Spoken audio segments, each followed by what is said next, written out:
दोस्तों आपण समस्त को आम चैनल क्रेडिट आइडिया को स्वागत।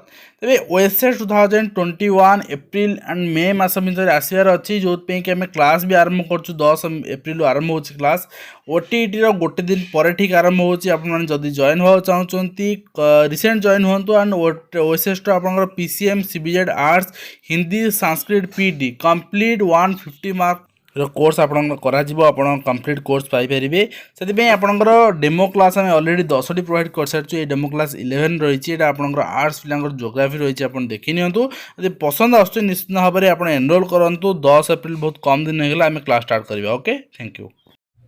हेलो फ्रेंड्स, स्वागत जनाऊँगी आमर YouTube channel creative educational idea को। आशा करुच्ची आपण समस्ते बहुत भलरे थिबे। तेबे चलंतु आजिर क्लास टी को स्टार्ट करिबा। आज आम क्लास टी रो टॉपिक रहिबो क्लाइमेट। तेबे क्लाइमेट कौन एवं ता संपर्क रे किछि आलोचना करबा आगरो मु किछि कथा आपनको कहि रखिबी। जेमिति कि आमे जानिछे आम चारि पाखरे तथा पृथ्वी चारि पाखरे वायुमंडल घेरी रहिछि जेउथरे कि सबु बेले अनेक प्रकारर परिवर्तन देखा जाई थाए। जेमिति कि आज सकाळ समय रे जदि वायु ठंडा रही दुई प्रहर समय को उष्म हो जाइछि एवं संध्या को वर्षा भी होई पारे नुहे कि। तेबे ए सब परिस्थिति किपरि सृष्टि हेउछि एहा द्वारा कौन हेबो से सब संपर्क रे चलंतु आलोचना करिबा आज हम क्लास क्लाइमेट रे।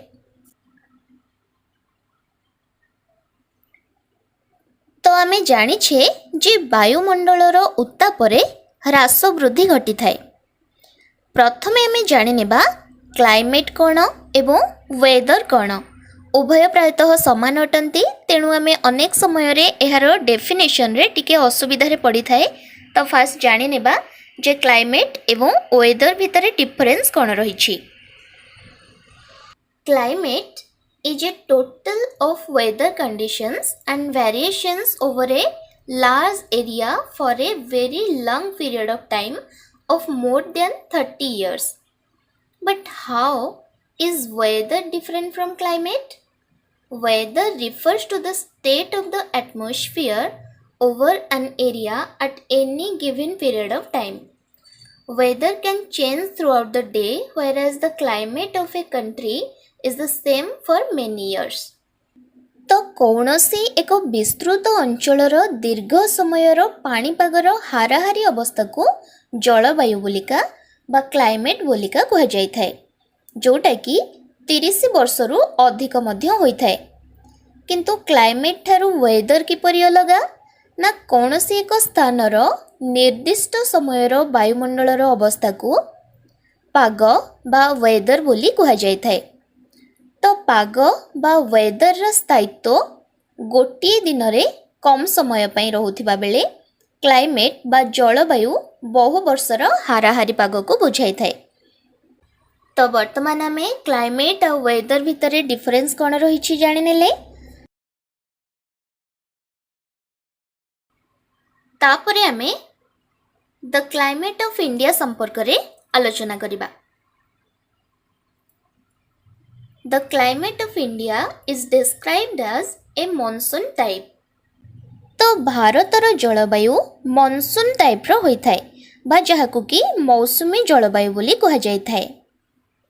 एही मॉनसून बा मौसुमी शब्दटी आरब कंट्री रो मौसम शब्द रु आसीछि, जहार अर्थ हेउछि ऋतुकालीन वायु प्रवाह। The climate of India is described as a monsoon type. This type of climate is found in South and Southeast Asia. However, there are variations in climatic conditions in the country itself. The coastal regions of India show the least amount of difference between the temperatures of night and day. In the interior regions, the difference in temperatures of day and night is huge. तेबे एही मौसुमी जलवायु साधारणतः south एवं south east Asia रे प्रवाहित होइथाए।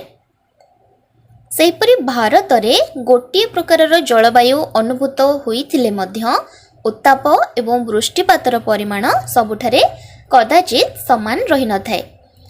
समुद्र ठारू दूर रे अवस्थित स्थान गुड़िकरे दिन राति मध्यरे उत्तापर तारतम्य अधिक थाए, किंतु समुद्र निकटरे थिबा स्थान गुड़िकर उत्तापरे तारतम्य बहुत कम रही थाए।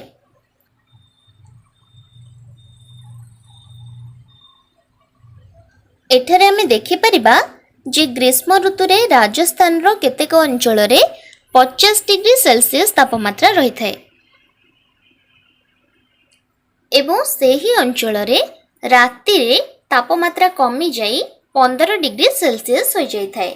ठीक सही परी थिरुवनंतपुरम रे शीत ऋतुरे तापमात्रा 20 डिग्री सेल्सियस थिबा बेले जम्मू काश्मीर रे -45 डिग्री सेल्सियस तापमात्रा होता है। तो वर्तमान में क्लाइमेटिक कंट्रोल संपर्क रे पढ़िबा। Climatic controls are the factors that control the variations in temperature in the climate of India. There are 6 major climatic controls. They are latitude, altitude, pressure and wind system, distance from the sea, ocean currents and relief features. तो climatic control कौन ना यह हेउछि सेही कारक जहाद्वारा भारतीय जलवायु रे विभिन्नता परिलक्षित होता है। तो 6टी मेजर क्लाइमेटिक कंट्रोल गुड़िक हेउछि कौन कौन ना latitude, altitude, pressure and wind system, distance from the sea, ocean currents and relief features.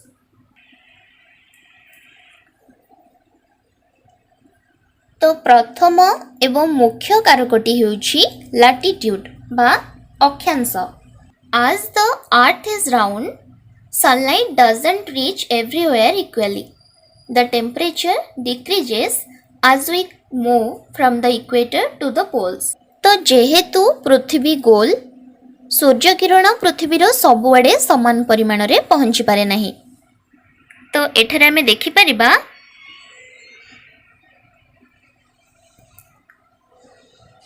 जे एई अंचल रे रहिला सूर्य एवं एठी रहिला पृथ्वी। तो सूर्यरु रश्मि सीधा सड़क आसी कहा उपरे पड़िला ना इक्वेटर उपरे एवं इक्वेटर उपरे सूर्य रश्मि सीधा सड़क पड़ुची ता सहित कर्कट क्रांति एवं मकर क्रांति आड़क मध्य किछि परिमाण रे सूर्य किरण समान परिमाण रे जाउची। किंतु जदि आमे नॉर्थ पोल और साउथ पोल को देखिबा एई अंचल को सूर्य किरण बहुत कम परिमाण रे एवं तेरछा भाव रे पड़ुची। तेणु जेहेतु नॉर्थ पोल एवं साउथ पोल को सूर्य किरण तेरछा भाव रे बा कम पड़िला, तेणु से अंचल रे ठंडा अनुभूत हैला।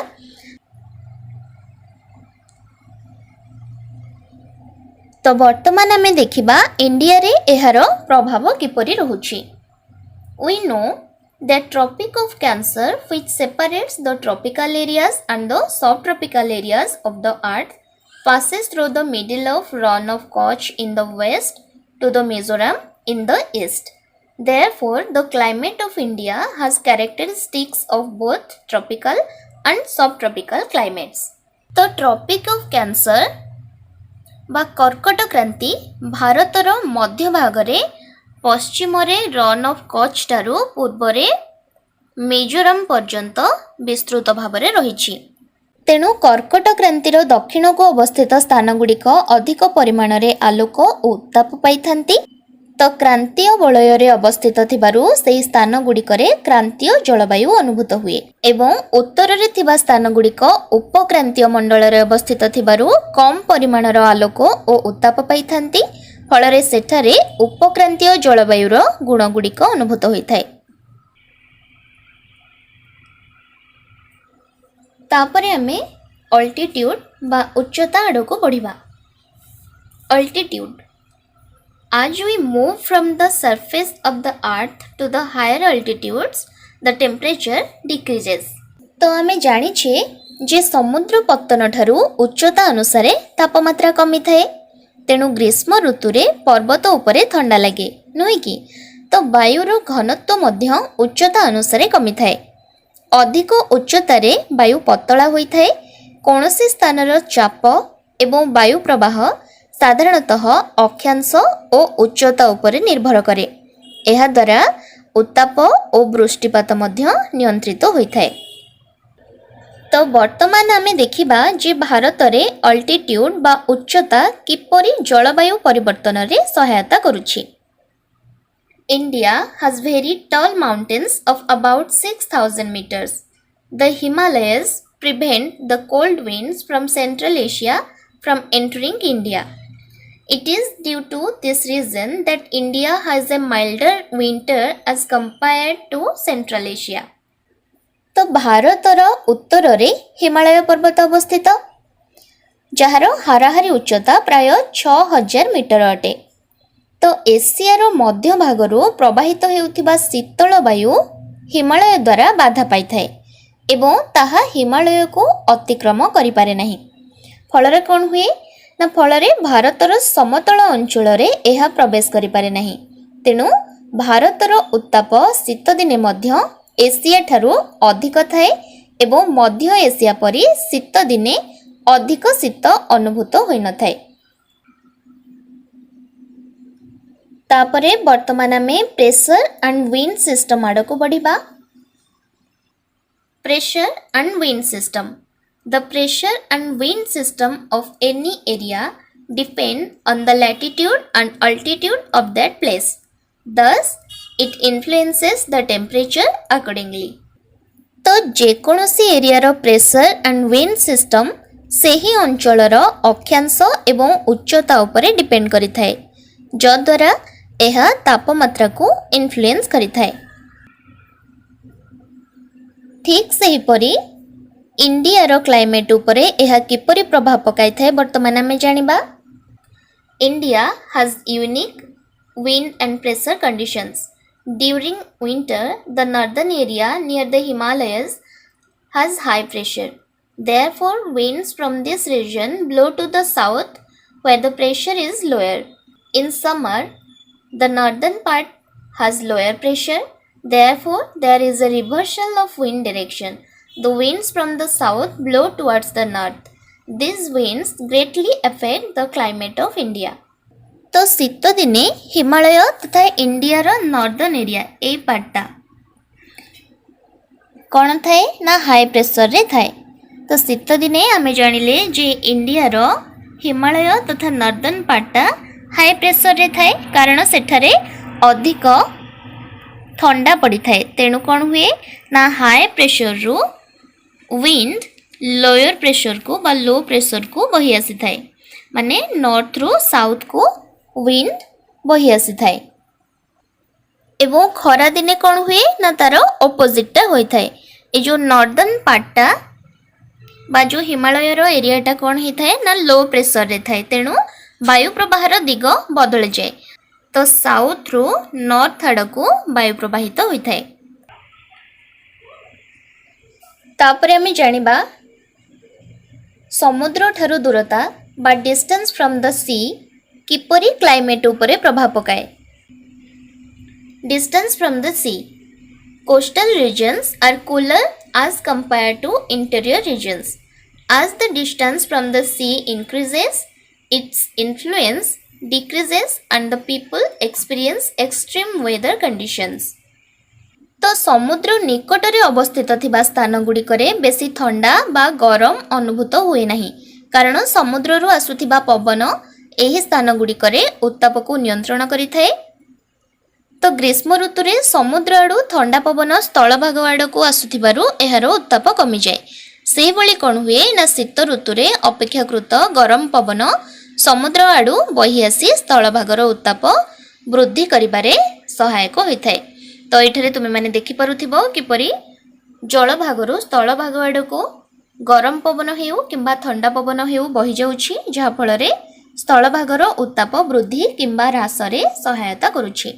तो समुद्र निकटवर्ती अंचल प्रायतः ठंडा रही थाए, कारण समुद्ररू शीतल पवन सही अंचल को बही आसी थाए एवं समुद्र ठारू दूर रे थिबा अंचल गुड़िकरे उष्म पवन प्रवाहित होई थाए। तापरे आमे ओशन करेंट संपर्क रे पढ़िबा। Ocean currents, cold ocean currents flowing over a region will decrease the temperature of that area, whereas warm currents will increase the temperature. तो समुद्र रे दुई प्रकार स्रोत प्रवाहित होता है, गोटे हेउछि उष्म स्रोत और अन्यटी हेउछि शीतल स्रोत। तो उष्म स्रोतर उत्ताप तार चारि पाखरे थिबा जलराशि ठारू अपेक्षाकृत अधिक होता है। फल कौन हुए ना उष्म स्रोतर प्रभाव रे उत्ताप वृद्धि घटी थाए, सेहीपरि शीतल स्रोतर उत्ताप चारि पाखरे थिबा जलराशि ठारू कम होइथाए। तेणु शीतल स्रोत पहुँचुथिबा स्थान गुड़िकरे उत्ताप कम होइथाए। तो एइठारे तुमे माने लक्ष्य करि पारुथिबो, जो अंचल रे उष्म स्रोत प्रवाहित हेउछि तार चारि पाखर एरिया रे किना उष्म बा उष्मता अनुभूत होइथाए, एवं जो अंचल रे शीतल स्रोत प्रवाहित हेउछि तार चारि पाखरे थिबा अंचल गुड़िक बा सेठारे थिबा अंचल गुड़िकरे शीतलता अनुभूत होइथाए। तो एही सामुद्रिक स्रोत द्वारा जलवायु नियंत्रित होइथाए, तेणु एही स्थान गुड़िकरे समभावापन्न नातिशीतोष्ण जलवायु देखा जाइथाए। तापरे वर्तमान आमे रिलीफ फीचर्स संपर्क रे जानिबा। Relief features are the barriers that block currents from entering the country. High mountains act as barriers for cold or hot winds. तो उच्च पर्वत जेमिति कि हमर हिमालय रही हमर उत्तर भागरे, तो हिमालय पर्वत हेउ किंबा जेकोसी उच्च पर्वत हेउ शीतल बा उष्म वायुर गतिपथरे प्रतिबंधक सृष्टि करिथांती। फलरे कौन हुए ना उष्म वायु बा शीतल वायु ताकू अतिक्रम करी देश मध्यको प्रवेश करि पारि न थाए, जहा फलरे कौन हुए ना पर्वतर अपर पार्श्व को से सबु वायु प्रवेश करि पारि न थाए। तापरे आमे इंडियन मॉनसून संपर्क रे जानिबा। The climate of India depends greatly on monsoon winds. The monsoons usually happen due to the differential heating of land and water. You probably know that land heats faster than water. This change in heating leads to a difference in pressures, which in turn leads to currents. Thus, the changes in pressure conditions also affect the monsoons. Normally, there is high pressure in the tropical eastern South Pacific Ocean and low pressure in the tropical eastern Indian Ocean. But as years have gone by, there has been a reversal in the pressure conditions. Therefore, the eastern Pacific has lower pressure. This periodic change in pressure conditions is known as Southern Oscillation or SO. Then आमे भारतर विभिन्न ऋतु मानक संपर्क रे पढ़िबा। The seasons. The climate of India has distinct seasonal patterns. The weather conditions change greatly from one season to another. The changes in temperature has extreme in the interior regions. The coastal regions do not experience extreme temperatures. तो भारतीय जलवायु रे गोटे ऋतु अन्य ऋतु गुड़िक ठारू अनेक गुण रे भिन्न होता है। पाग ऋतुरु ऋतु को परिवर्तन हुए। देशर मध्यवर्ती स्थान रे अवस्थित थिबा राज्य गुड़िक रे पागर परिवर्तन विशेष भाव में परिलक्षित होता है। तो उपकूलवर्ती अंचल रे सामुद्रिक प्रभाव हेतु साधारणतः उत्तापर पार्थक्य कम हुए, किंतु वृष्टिपात बंटनर परिमाण रे बहुत प्रभेद देखा जाइथाए। तेबे भारत रे साधारणतः 4टी ऋतु प्रभाव होता है, जो गुड़ाक कि हेउछि ग्रीष्म वर्षा शीत, 3टा हेउछि मेन एवं आउ गोटे रही प्रत्यावर्तनशील मौसुमी वायु। तो प्रथम सीजन टी जोटा कि रही ग्रीष्म ऋतु बा the hot weather season summer season से संपर्क रे पढ़ी नेबा। The hot weather season or summer season. The hot weather season in India is from March to May. In May, The temperatures go up to 45 degree in the northwestern parts of the country. Towards the end of the summer season, there are pre-monsoon showers common in Kerala and Karnataka. They are often referred to as mango showers because they help in the early ripening of mangoes in these states. तो प्रायतः मार्च मासर शेष बेलू सूर्यंकर उत्तरायण आपातन गति आरंभ होता है सेटा तो आम जाचे फल कौन हुए ना पृथ्वीर उत्ताप बलय उत्तर दिग को घुंची जाए उत्तर गोलार्धरे सूर्यंक किरण लंब भाव में पड़ुथिबारु उत्तापर वृद्धि घटे तेणु मार्च मास ठारू मे मास पर्यंत भारत में ग्रीष्म ऋतु होता है मार्च रे डेक्कन मालभूमि उपरे सर्वाधिक उत्ताप 38 डिग्री थिबा बेले एप्रिल मासरे गुजरात और मध्य प्रदेश रे उत्तापर परिमाण प्राय 42 डिग्री सेल्सियस होता है तो मे मासरे देशर उत्तर पश्चिम अंचल गुड़िकरे उत्ताप प्राय 45 डिग्री सेल्सियस होइथिबार देखा जायथाय ता छड़ा कौन हुए ना ग्रीष्म ऋतु रे थर मरुभूमि ठारू स्टार्ट करिकी पाटना तथा छोटनागपुर मालभूमि जाए उष्म वायु लू प्रवाहित होता है बोली तुमे माने मन रखिबो एहा सह ग्रीष्म ऋतु रे किछि स्थान रे पवनर बेग अधिक हेबा सह घड़घड़ी सहित वर्षा मध्य होता है ताहाकू पश्चिम बंगरे काल बैसाखी बोली कहा जायथाय सेटा मध्य तुमे माने मन रखिबो तो ग्रीष्म ऋतुर शेष बेलकू केरला एवं कर्नाटक रे प्राक मौसुमी वर्षा होता है यह वर्षा आंब को शीघ्र पाचिबारे साहाय्य करिथिबाकू एहाकू आम्र वृष्टि बा मैंगो शॉर्स नाम रे नामित करा जायछि ठीक अछि तेबे वर्तमान चल आमे रेनी सीजन आड़ को बढ़िबा द एडवांसिंग मॉनसून और rainy season By early June, the trade winds of the southern winds bring abundant moisture to the country. The windward side of the western Ghats receives very heavy rainfall, more than 250 cm. The monsoon is known for its uncertainties. While it causes heavy floods in one part, it may be responsible for droughts in the other. It is also irregular in arrival and retreat. तो जून मासर प्रारंभ रे भारतर उत्तरांचल रे लघुचापर तीव्रता अत्यधिक वृद्धि पाए फल कौन हुए ना एक साइट लघुचाप बलय राजस्थान ठारू आरंभ करिकी पश्चिम बंग मध्य रे सृष्टि होता है यही लघुचाप अंचल आड़कू अरब सागर और बंगोपसागर रु वायु प्रवाहित हुए यही लघुचाप बलय दक्षिण गोलार्धर आयन वायु को मध्य आकर्षित करे तो दक्षिण पूर्व आयन वायुर सृष्टि दक्षिण उपक्रांतीय सागर गुड़िक उपरे होता है यही वायु विषुवरेखा अतिक्रम करी दक्षिण पश्चिम दिग को प्रवाहित होई भारतर उपमहादेश रे प्रवेश करे एहाकू दक्षिण पश्चिम मौसुमी वायु कहा जाए तो एहा द्वारा पश्चिम घाट पर्वतमालार प्रतिबात पार्श्व 250 मिलीलीटर वर्षा कराई थाए एवं अनुबात पार्श्व 50 मिलीलीटर वर्षा कराई थाए तो यही मौसुमी वायु प्रवाह द्वारा भारत रे केतेक अंचल रे फ्लड होइथिबा समय रे अन्य किछि अंचल रे मरुडी मध्य देखा जाय थाए जेमिति कि एहा द्वारा मेघालय रे प्राय 1000 सेंटीमीटर वर्षा हेउथिबा बेले जम्मू एंड काश्मीर रे 10 सेंटीमीटर एवं राजस्थान रे 10 सेंटीमीटर वृष्टि होता है